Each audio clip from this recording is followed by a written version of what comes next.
Bom dia, sejam todos muito bem-vindos a mais um encontro aqui do nosso canal, o iPad Club. Meu nome é Rafaela Aranda, eu sou residente do segundo ano de oftalmologia do Hospital Oftalmológico de Brasília e estou sob a orientação do Dr. Natanael. Dando continuidade ao nosso cronograma de estudos, hoje nós falaremos sobre exotropias. Então, antes de começarmos a falar sobre os desvios, é importante a gente relembrar sobre a musculatura ocular extrínseca e os seus principais movimentos. Então, reto superior faz a movimentação para cima, reto medial, movimentação para dentro, reto inferior, movimento para baixo, reto lateral, movimento para fora. Temos ainda o oblíquo superior, que faz o movimento para baixo e para fora, e o oblíquo inferior fazendo o movimento ascendente e externo. Então, a fisiopatologia dos desvios vai ser baseada na lei de Sherrington, que diz que a quantidade de estímulo que chega ao músculo para a contração deve ser igual e simultânea à que chega ao seu músculo antagonista para relaxamento. Então, vai lembrar aquela brincadeira do cabo de força, né? Cabo de guerra. Então, aqui a gente tem o músculo reto medial fazendo uma contração, enquanto isso o reto lateral deverá fazer um relaxamento. Nós temos alguns tipos de estrabismo e a gente consegue avaliar através do teste de Hirschberg, que consiste em colocar um foco luminoso, uma distância de mais ou menos 1 metro do paciente, e nós iremos avaliar o reflexo através da pupila. Então, aqui a gente tem um reflexo normal, né, um paciente ortofórico. Conseguimos ver bem centralizado o reflexo em ambos os olhos. Na esotropia, que é o nosso tema de hoje, um olho vai estar normal, bem centralizado, enquanto o outro olho a gente consegue ver aqui bem na bordinha temporal da íris. Na exotropia, então, vai ser o contrário, um olho normal, bem centralizado, enquanto o outro olho a gente vai ver o reflexo bem na borda medial. Na hipertropia, então o olho vai estar desviado para cima e a gente vai conseguir ver o reflexo bem inferior. Na hipotropia, o olho vai estar desviado para baixo e o reflexo vai estar bem superior. A esotropia, então, é um desvio convergente, vai ser o tipo mais comum de estrabismo na infância, então mais de 50%, né? E é bem comum a gente apresentar alguns episódios isolados até os 4 meses de vida. Lembrando que a mácula ela não vai estar completamente madura neste período e as órbitas têm ainda uma posição anatômica divergente. É importante a gente saber diferenciar a esotropia verdadeira da pseudoesotropia, já que é uma queixa bastante comum, né, no consultório oftalmológico, é bem comum em recém-nascidos, né? Nós conseguimos fazer a avaliação através do teste de Hirschberg. Então, a gente coloca o reflexo luminoso, como podemos ver nesse exemplo, está bem centralizado em ambos os olhos, o reflexo. E também tem a percepção do epicanto, que seria essa preguinha aqui nasal, nos 2 olhos, e a ponte nasal bem larga e bem plana. A pseudoesotropia ela não requer tratamento, tende a melhorar com o tempo. Então, é nosso papel, enquanto oftalmologistas, tranquilizar a família quanto ao quadro clínico da criança e avaliar o paciente em 6 meses para a gente confirmar o diagnóstico. Aqui, nós temos um exame que chama Conver Test, e nós vamos conseguir avaliar o estrabismo.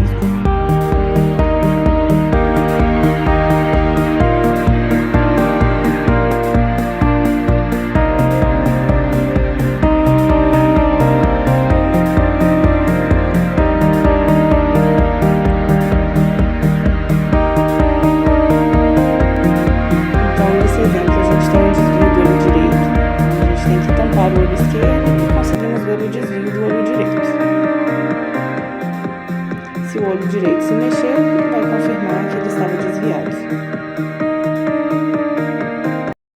Podemos classificar as esotropias de acordo com a idade do início do desvio, então podendo ser congênita ou adquirida, de acordo com a frequência do desvio, podendo ser constante ou intermitente, e de acordo com a acomodação, sendo ela acomodativa e não acomodativa.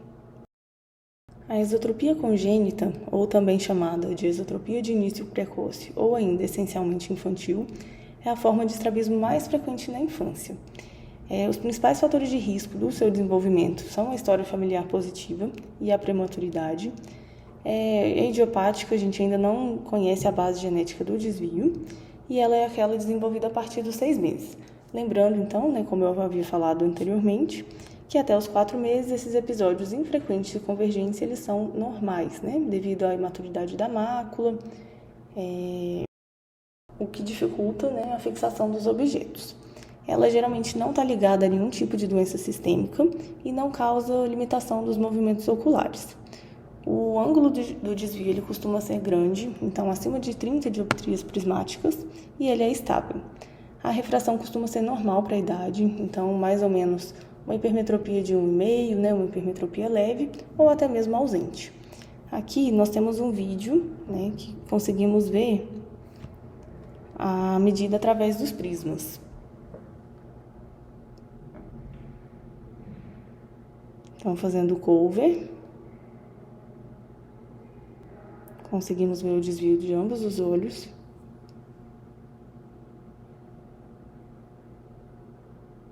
E agora colocando o prisma.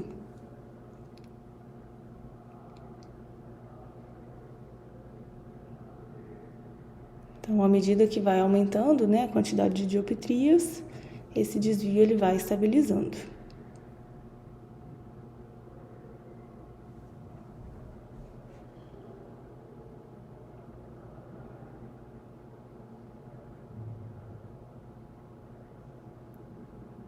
Estabilizou bem.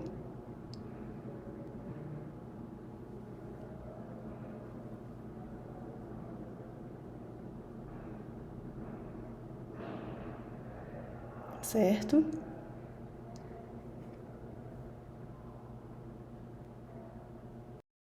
A esotropia congênita tem um quadro clínico bastante característico, então com esses desvios grandes, né? Pode ter uma fixação cruzada e até mesmo limitação bilateral da abdução, que seria chamada síndrome de ciância.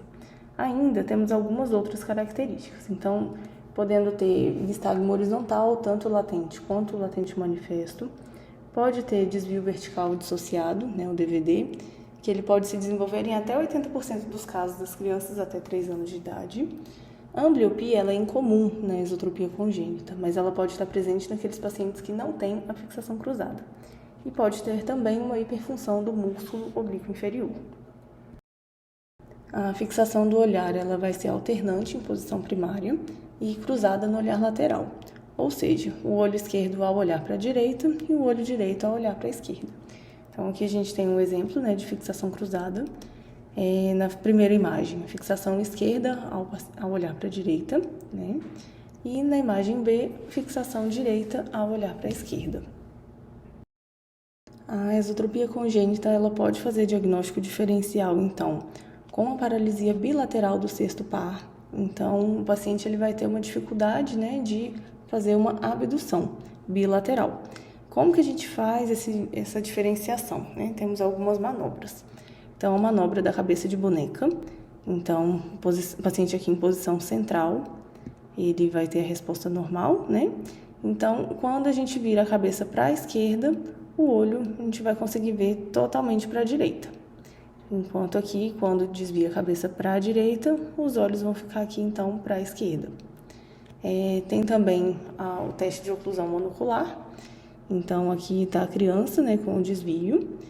Então, a gente pede para seguir esse lápis. Então, seguiu de um olho para o outro, teve a fixação com o outro olho. E a gente tampa, consegue observar que o outro olho que não está ocluído, ele observa o objeto. O tratamento deste tipo de esotropia é cirúrgico, podendo ser feito também a aplicação de toxina botulínica em ambos os retos mediais ou com a cirurgia horizontal. O prognóstico binocular geralmente é pobre, com esteropsia ausente ou grosseira. A cirurgia ela deve ser precoce, né, principalmente por volta ali diante de 1 ano de vida e no máximo até os 2 anos de vida.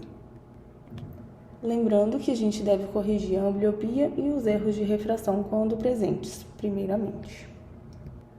Os procedimentos seriam, então, recuo bilateral dos retos mediais ou recuo unilateral do reto medial com a ressecção do reto lateral. A gente deve corrigir também a hiperfunção associada ao oblíquo inferior. E temos aqui, então, um exemplo, né, da esotropia de aparecimento precoce, antes da cirurgia e depois da cirurgia. Podemos ver aqui o alinhamento, né, bem centralizado do reflexo na pupila. Antes de falarmos, então, sobre a esotropia acomodativa, é importante a gente conhecer o processo acomodativo normal. Então, nós temos a convergência acomodativa, o CA, e a acomodação A. A convergência acomodativa seria a convergência dos olhos, né, em virtude de promover a fixação do objeto em ambas as focas, que é o nosso ponto de maior acuidade visual. E a acomodação é a fixação do olho em um objeto próximo, ela vai alterar a curvatura do cristalino. A relação CA sobre A é a proporção, então, entre a quantidade de convergência acomodativa por unidade de acomodação. De uma maneira mais simples, né, seria a medida para quanto os olhos vão convergir para um determinado esforço acomodativo. Qualquer alteração que a gente tiver nessa relação convergência-acomodação vai levar à esotropia acomodativa. Esse tipo de esotropia tem início entre os 2 e 3 anos de idade, sendo que alguns pacientes podem apresentar o quadro aos 6 meses de idade. Ele tem grande associação com hipermetropia, então podendo ser moderada a alta, e pode ser de origem refracional ou pela alta relação CA sobre A, que falamos anteriormente. O ângulo de desvio ele é variável, geralmente com incomitância longe e perto. A motilidade ocular está normal, com discreta limitação de abdução, quando tem alguma contratura dos retos mediais. Tem pouca associação com disfunção de músculos oblíquos. A hipermetropia, então, moderada a alta, e o exodesvio ele é corrigido com o uso da metropia total. Lembrando também que a história familiar ela geralmente é positiva. Nós podemos dividir a esotropia acomodativa em esotropia acomodativa refrativa e a não refrativa, sendo que a refrativa se subdivide ainda em totalmente acomodativa ou parcialmente acomodativa. Falando um pouquinho sobre a esotropia acomodativa refrativa. Então, ela tem início entre os 2 e 3 anos de idade, manifesta-se em crianças com graus moderados a elevados de hipermetropia, então a média de 4,75. A relação CA sobre A está normal. A magnitude do desvio ela pode variar pouco, geralmente abaixo de 10 dioptrias prismáticas, entre longe e perto. E é bem comum que haja ambliopia nesses pacientes. A esotropia acomodativa refrativa do tipo totalmente acomodativa vai ser aquela que o desvio ele é completamente eliminado com a correção óptica da hipermetropia. Então, como podemos ver aqui nesse exemplo, nessa imagem, aqui temos o desvio e ao colocar o óculos, né, a gente pode ver que as pupilas estão bem centradas, entrando em paralelismo ocular. Já no subtipo parcialmente acomodativo, o desvio ele vai ser reduzido, porém não eliminado com a correção óptica da hipermetropia. Então, a gente pode ver aqui o desvio nessa primeira imagem, e ao colocar o óculos, o desvio ainda permanece, apesar de reduzido. Já falando sobre a esotropia acomodativa não refrativa, ela vai ser aquela que vai se manifestar na ausência de hipermetropia significante, e diferente da refrativa, onde a relação CA sobre A estava normal, aqui nós teremos uma alta relação CA sobre A. Então, pode ter ainda um excesso de convergência com acomodação normal, ou se não, por um excesso de convergência com hipoacomodação. Nesse tipo de esotropia com excesso de convergência e acomodação normal, o ponto de acomodação para perto ele vai estar normal. Então, ao olhar para longe, como a gente pode ver nessa primeira imagem, os olhos eles estão em paralelismo ocular com visão binocular única. Então, o paciente está enxergando apenas uma imagem. Ao olhar para perto, então a gente consegue perceber esse desvio e geralmente tem supressão da imagem. Como que a gente faz o tratamento? Através dos óculos bifocais. Então, eles vão promover o alinhamento ocular. Então, a gente consegue ver aqui a porção para perto e essa parte aqui de cima fica para longe. Então, o paciente, ao olhar para longe, ele fica em paralelismo e ao olhar para perto também, subindo um pouquinho a cabeça, ele continua em paralelismo. Já nesse tipo de esotropia, então, com excesso de convergência e hipoacomodação, o ponto de acomodação para perto ele vai ser remoto. O paciente, ao olhar para longe, vai ter paralelismo com visão binocular única, então apenas uma imagem. E ao olhar para perto, ele vai fazer o desvio, né, esotropia, e geralmente com a supressão da imagem. Só que diferente do caso anterior, aqui os óculos bifocais eles não vão ter um bom efeito. Então, como que nós podemos fazer o tratamento desse tipo de esotropia acomodativa? Corrigindo o erro refrativo. Então, abaixo dos 6 anos, a gente consegue prescrever o grau total da hipermetropia com o paciente cicloplegiado. E acima dos 8 anos, isso pode ser feito sem a cicloplegia. A gente pode prescrever, então, o grau máximo que o paciente tolerar. Podemos abrir mão também dos colírios mióticos, então pode ser pilocarpina, ecotiofato, eles vão induzir a acomodação periférica, então o paciente ele vai precisar fazer menos esforço acomodativo para a visão de perto, então pode resultar numa visão borrada para longe.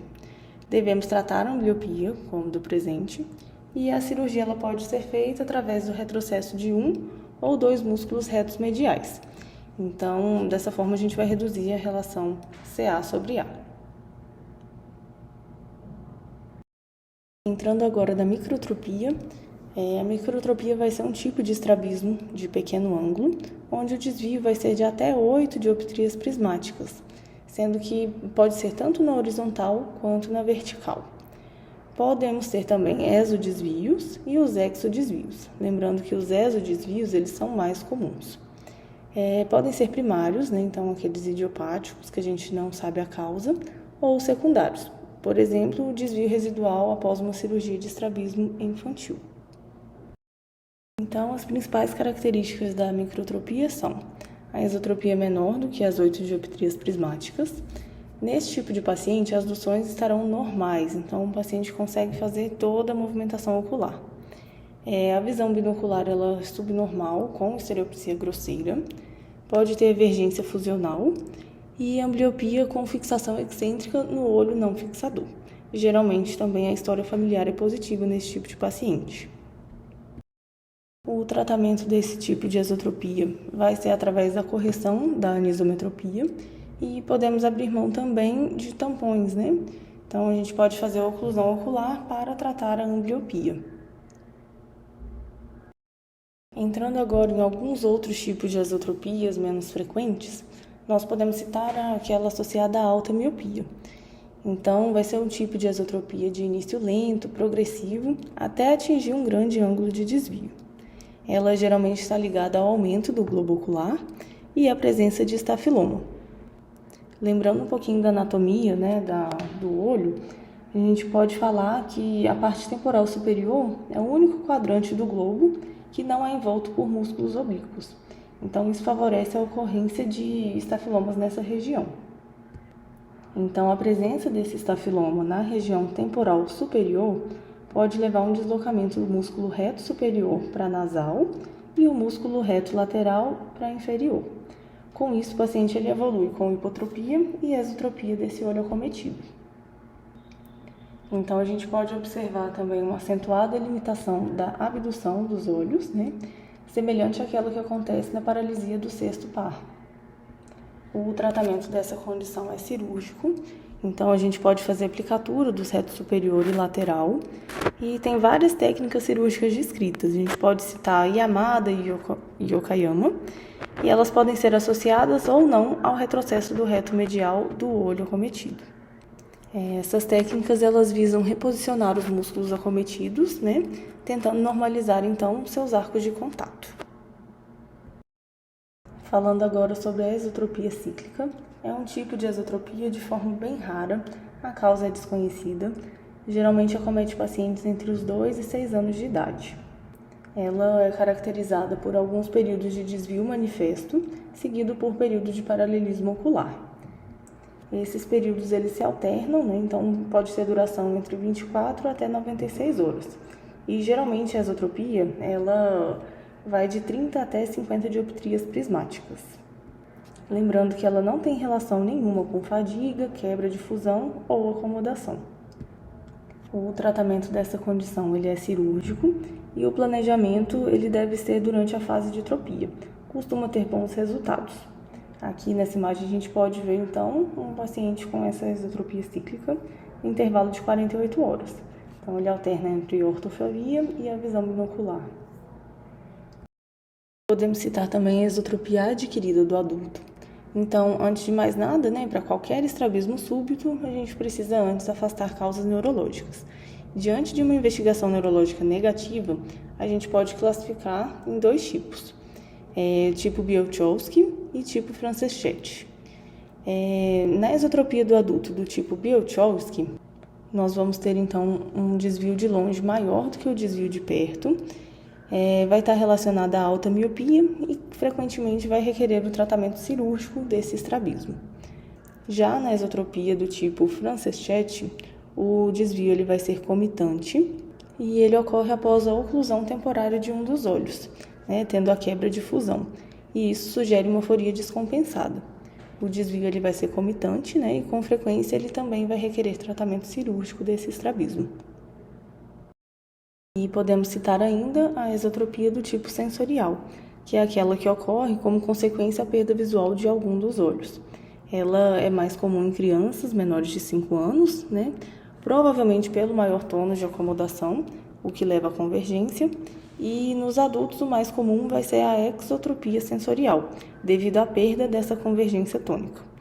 O tratamento desses casos é cirúrgico, mas é mais para finalidade estética mesmo. Aqui nessa foto a gente tem uma esotropia sensorial, provavelmente devido a um trauma. Para vocês conhecerem como é que funciona essa cirurgia. Então a gente vem aqui com essa pinça, puxa essa conjuntiva, corta a conjuntiva, ou a gente pode fazer uma incisão limbar ou uma incisão forceps, isso vai depender da sua conversa com o seu paciente e da experiência do cirurgião. Após a conjuntiva totalmente aberta, eu venho com esse gancho aqui, tá? Eu entro e capturo o músculo extraocular. E com isso, dependendo do tipo de estrabismo, ou eu vou mudar a posição dele, a gente tem um compasso para isso, A gente calcula essa cirurgia em milímetros, então a gente precisa desse compasso para saber o quanto nós vamos deslocar esse músculo, ou encurtar, ou ressecar o músculo.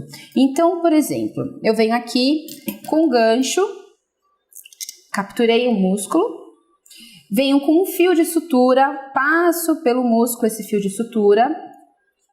E aí, nesse caso, eu vou dar o exemplo de nós retrocedermos. Então, eu já estou com o músculo aqui em mãos, aí eu venho, calculo aqui com o compasso a quantidade que eu vou retroceder esse músculo, colocar ele mais para trás. No retrocesso do músculo, a gente enfraquece ele. Quando a gente quer fortalecer o músculo, a gente corta um pedaço dele. Então, eu venho com o meu compasso, meço o quanto eu vou ter que cortar desse músculo, corto o músculo e, novamente, suturo ele na esclera. Após a sutura da esclera, eu venho com a conjuntiva, com a pinça da conjuntiva aqui, e recobro essa parte. Pronto, a cirurgia de estrabismo está realizada. É muito... Bom, essas foram as referências que eu utilizei para preparar essa aula. Esse foi o nosso tema sobre esotropias, era isso que eu queria trazer para a gente hoje. Gostaria de agradecer ao Dr. Natanael por essa oportunidade. Muito obrigada pela atenção.